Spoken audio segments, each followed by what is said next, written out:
Voters do not agree with these despicable women on The View. They are wildly out of touch with the vast majority of Americans, and frankly, they should seek immediate help. And this is why, of course, she's on The View and not working for the most powerful man in the world, because Karoline would wipe the floor with you, Bishop, Banshees, any day. Joe Biden knows how to do this. Yes. He knows how to do this. He's quite good at this.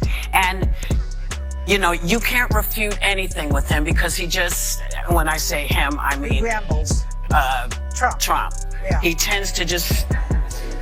But can I mention one thing? So a few days ago, we brought you the epic verbal showdown between the new White House press secretary Karoline Leavitt and Whoopi Goldberg. But what we failed to show you due to time constraints was the details of the encounter and the epic reactions. So brace yourselves because what you're about to watch next would shock you.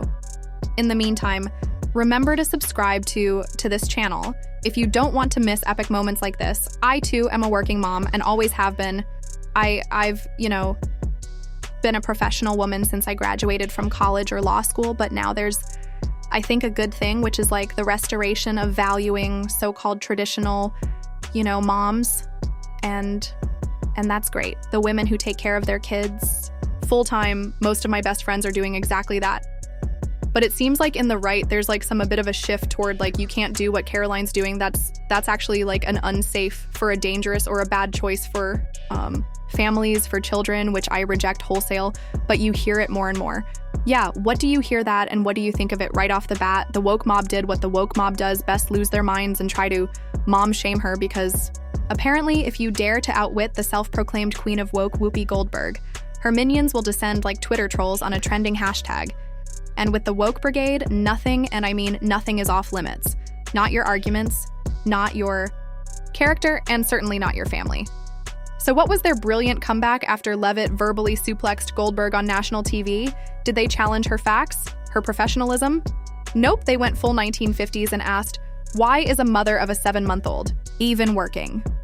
Yes, folks, the same crowd that screams women can do it all suddenly hit pause and decided that this particular working mom was out of line. Apparently, if you embarrass a daytime talk show host, you're supposed to go home, bake cookies, and think about what you've done. Hypocrisy through the roof. Self-awareness. Somewhere in a witness protection program.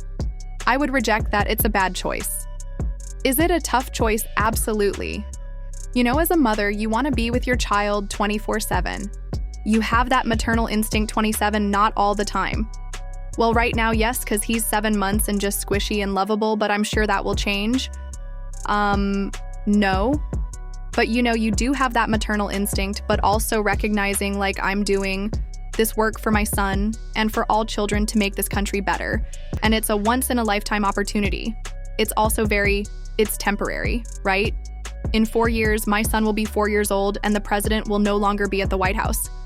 And then I'll move on and do something else, but this chaos of 24/7 work is a temporary matter, and that's what at least I tell myself to get through these very long and hard days. But I would reject that. You can't be a good mom and be good at your job. I think you can do both. It's not for everybody. And it takes a lot of work and will and faith and prayer. And it's hard, but it can be done. And, I would reject that. And just like that, Karoline Leavitt effortlessly obliterates the woke outrage like swatting away a fly with a sledgehammer. She calmly explains what should be common sense. It is possible to balance motherhood in a career without sacrificing one for the other. Groundbreaking, right? Someone alert the think tanks. But here's where Leavitt really flips the script. She unapologetically embraces traditional values, acknowledging that juggling work and raising a child is tough, and it's not for every woman. Shocking, I know. A woman daring to say, hey, my lifestyle isn't one size fits all. Unlike life, you can have it all or you fail. Feminism. Mantra Leavitt takes a more mature approach. She graciously points out that women who choose full-time motherhood deserve respect, not condescension, because believe it or not, nurturing the next generation is just as valuable as climbing the corporate ladder. In the end, Leavitt doesn't just win the argument, she exposes the left's hypocrisy for what it is. Performative empowerment with a side of mom shaming. But if you thought the left couldn't get any worse, they surprise you with a new low conspiracy theorist. And I got to ask you because they said, are you aware of any plots from Elon Musk to push President Trump down the stairs? Absolutely not. Let me be unequivocally clear about that. And watching this clip, I couldn't help but think how ironic that Whoopi Goldberg and Joy Behar and the rest of the ladies on The View spend their time calling Republicans the conspiracy theorists. But they have been wrong about everything they have said over the last couple of years. They likened President Trump to Hitler. They have mocked him. They have shamed him. They have lied about him, consistently, on their show, and it was a joy to watch them on November the 6th when they realized that tens of millions of Americans do not listen to the lies that they have spewed. These women are completely out of touch with reality. Yes, you heard that right. The left, the self-proclaimed champions of facts, evidence, and logic, have officially traded their science's real yard signs for tinfoil hats. They've sunk to the level of low-budget conspiracy theorists you'd expect to find ranting on a street corner with a cardboard sign and their latest mind-blowing theory. Brace yourself for this one. Apparently, Elon Musk, the guy busy launching rockets and revolutionizing transportation, has secretly hatched a plot to take down Trump by pushing him down the stairs.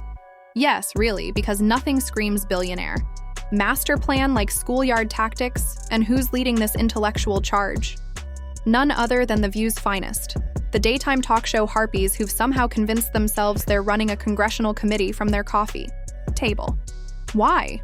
Because Leavitt destroyed their queen bee, and they wanted their pound of flesh.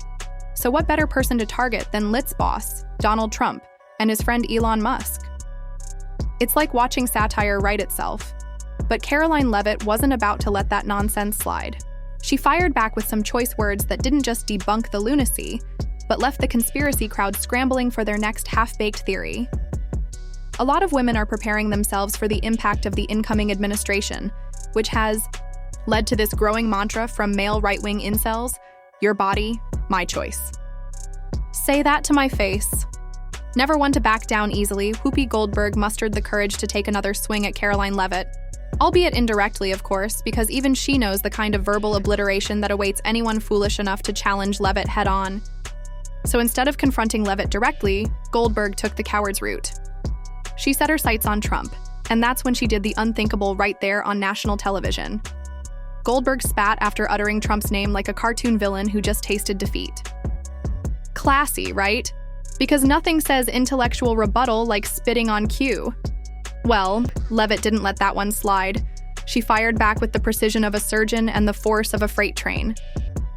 This is what passes for debate now, Leavitt scoffed. When you can't win on facts, you resort to playground antics. Imagine being so triggered by one man's name that you start spitting like a toddler refusing broccoli. It's embarrassing. No wonder daytime TV ratings are in freefall, and she didn't stop there. Leavitt called out the hypocrisy loud and clear. These are the same people preaching about civility and respect, yet here they are turning ABC into a slapstick comedy show. By the time Lev was done, Goldberg's bold statement looked less like defiance and more like desperation. The internet agreed memes flooded in faster than The View's producers could hit the commercial break. Many who followed the heated exchange between Leavitt and Goldberg threw their weight behind the White House press secretary. One of them wrote, "On social media, these women are going to have to hide at some point. I wouldn't feel comfortable walking down the street if I were any of them." Others pointed out that she spat on the face of all Americans who voted for Trump. One commented literally she spat on the face of the Trump supporters, what it is half. The American people, some also thought that Whoopi's antics were just part of some elaborate act to get more views on the show, they wrote.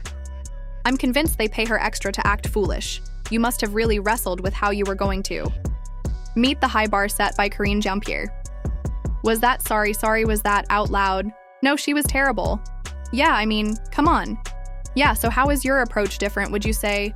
I think it's vastly different, and if you ask people even in the legacy, media, even the Trump haters, they will tell you the approach has been much different, not just for me, but the entire White House. Oh, absolutely, they come my office every day, and they'll admit that off the record, maybe not on the record, but they will say they appreciate the access and the transparency and the preparation that goes into my briefings, and everybody on our team, by the way, who goes out to the cameras and speaks. We have great policy experts who are great spokespeople for the president." Now, I'll admit I'm digressing a bit here, but did Karoline Leavitt just expose the legacy media and Trump haters in one fell swoop?